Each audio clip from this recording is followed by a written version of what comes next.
Nuestro programa está dado para sacar la curva de interacción en una columna de flexo-compresión.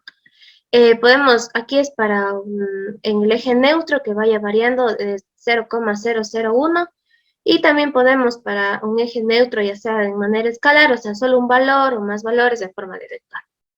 Primero vamos a ingresar los datos, que es la resistencia a compresión del hormigón, el módulo de elasticidad del hormigón, el esfuerzo de fluencia del acero y el módulo de elasticidad del acero. Aquí todo está en toneladas fuerzas sobre centímetro cuadrado, todos los datos. Ahora vamos a ingresar los datos geométricos, que es la base de la columna, la altura y el diámetro de las varillas de refuerzo. Ahora ingresamos los aceros van a ser ingresados en forma de matriz. En este caso tenemos tres filas de acero, que sería la primera 5 centímetros, son 3 varillas. Después a 20 centímetros, 2 varillas, y a 35 centímetros, 3 varillas. Aquí también podemos aumentar las filas de aceros que el usuario quiera. Ahora vamos con el área de la varilla de acero. Tenemos que es pi por el diámetro al cuadrado sobre 4. Ese dato lo vamos a utilizar después. Ahora vamos con los puntos de iteración. En este caso tenemos un C que va a ir variando en 0,001 desde 0 hasta la altura de nuestra columna, que es 40 centímetros. Ahora tenemos que un bucle para calcular el beta, que va a ser utilizado para la altura del bloque a compresión. Este bucle está hecho respecto a la regla de la CI, a la tabla de la CI.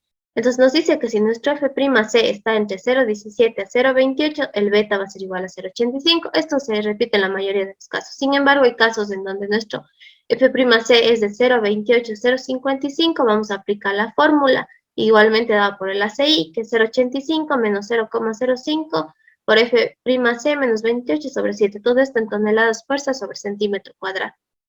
Y si no es ninguno de estos dos, tenemos que nuestro bucle nos manda que el beta es 0,65. Ahora vamos a tener otro bucle que se va a ir repitiendo dependiendo del número de Cs que nuestros datos tengan. Entonces, en este caso, la altura del bloque va a ser igual al beta por el eje neutro, que es el C, igual todas las Cs que vaya a tener nuestro ejercicio. Si el A es mayor al H, el A va a ser igual al H de nuestra columna. Esto quiere decir que si el A sobrepasa la altura, digamos, si tenemos un C al infinito, no va a seguir calculando la altura del bloque de compresión porque ya no vamos a tener un hormigón sobrepasado el H de la columna que estamos calculando.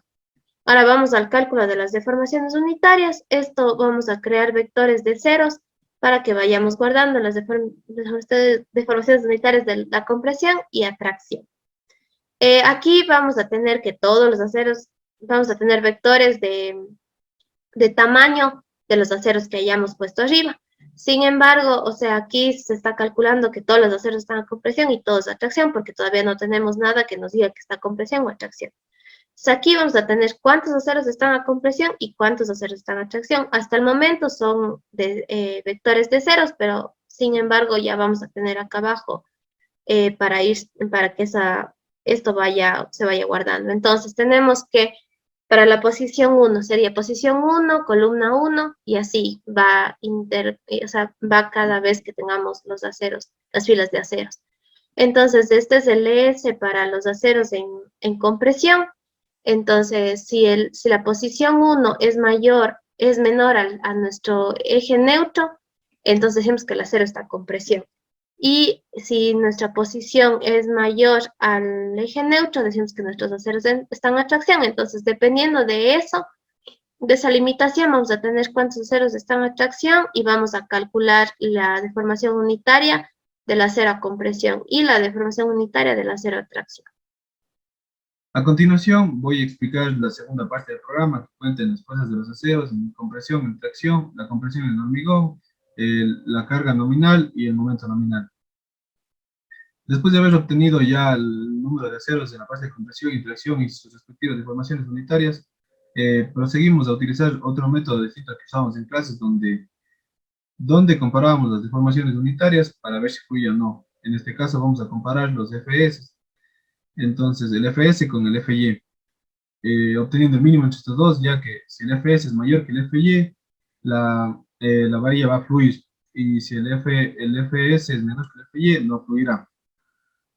Entonces, aquí tenemos que, aquí para compresión como para tracción, sacamos el Fs, que va a ser igual al módulo de elasticidad por la deformación unitaria. Y a este prosigue a compararse con el Fy, donde se guardará en Fs. Sacamos el área del acero en compresión, que va a ser igual a las áreas de varilla por el número de áreas en acero, por el número de aceros que hay en compresión. Entonces, después de haber obtenido esto, multiplicamos por el Fs que guardó el mínimo entre estos dos, así sea el Fy o el Fs, dependiendo si fluye o no fluye. Entonces, aquí para sacar la fuerza del acero en compresión, multiplicamos el área del acero en compresión por el Fs que va a estar guardado el Fy o el Fs. Entonces, para tracción va a ser el mismo procedimiento. Proseguimos a la compresión en el hormigón donde vamos a utilizar la fórmula de 0.85 por Fc por A por B menos el área en compresión, que antes de eso vamos a calcular la sumatoria de todas las áreas de compresión y se va a guardar en el área del acero en compresión. Entonces, después de eso vamos a calcular la carga nominal, que va a estar dado por Pn igual a la fuerza la fuerza de compresión en el hormigón más la sumatoria de la fuerza del acero en compresión menos la sumatoria de la fuerza de tracción del acero en tracción. Esto de aquí se calculará dependiendo del número de, de Cs que nos impongamos, es decir, las distancias al eje neutro que nos impongamos. Ahora vamos con los momentos en los aceros, donde para los momentos en compresión y momentos en tracción generamos vectores de ceros para ahí ir guardando las posiciones de los aceros que anteriormente nos impusimos y ir analizando la primera columna. Esto tanto para compresión como para tracción. Entonces, iniciamos un bucle donde va a analizar la primera posición que anteriormente nos impusimos y va a calcularlo hasta el número de posiciones que hay, es decir, hasta el número de filas que hayamos posicionado en los aceros en la parte de los datos del inicio. De ahí para sacar el momento en compresión y el momento en tracción, vamos a utilizar la fórmula que multiplica la fuerza del acero en compresión por la distancia que tiene esta al centroide de la figura. Y para la tracción, de igual forma, la fuerza de tracción del acero en tracción, multiplicado por la distancia que tiene este del centroide de la figura. De ahí vamos a calcular el momento nominal, que va a ser igual al Mn, igual a la compresión del hormigón, la compresión en el hormigón por el H sobre 2 menos el A sobre 2, más la sumatoria de los momentos en compresión, más la sumatoria de los momentos en tracción. Al igual que el Pn, el Mn y el A van a calcularse el número de veces que nos imponga el ejercicio de distancia del eje neutro. Finalmente vamos a explicar, porque aquí ya nuestro programa va a graficar el momento nominal y la carga axial nominal. Va a graficar en la curva de interacción.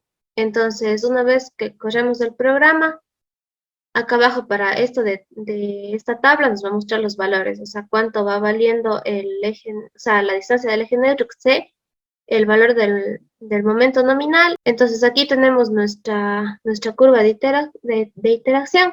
Entonces podemos también ver que aquí nuestra curva tiene algunos saltos. Eso se da porque en estos puntos nuestra curva está restándole el área del acero que tenemos ahí. Y en los otros lados no le estamos restando, digamos, la mitad de la varilla, la cuarta parte de la varilla. Simplemente restamos la varilla cuando se está tomando entera. Entonces, por eso hay esos pequeños saltos, pero esta es nuestra curva de iteración que ya sale del carga axial nominal y el momento nominal. Aquí vamos a hacer la prueba comparando con respecto al ejercicio que hicimos en clases, utilizando solo el C igual a 20. Le corremos y la tabla nos va a mostrar así cuál era su valor del Pn y el Mn.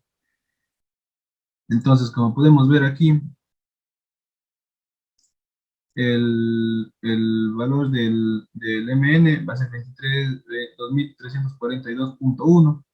que vemos que coincide con el resultado que nos dio en el ejercicio 8 en clases, y el PN 120.02, que viene a ser el mismo que nos muestra aquí que hicimos en clases, 120.2, todas estas toneladas fuerza, y el MN en toneladas fuerzas por centímetro.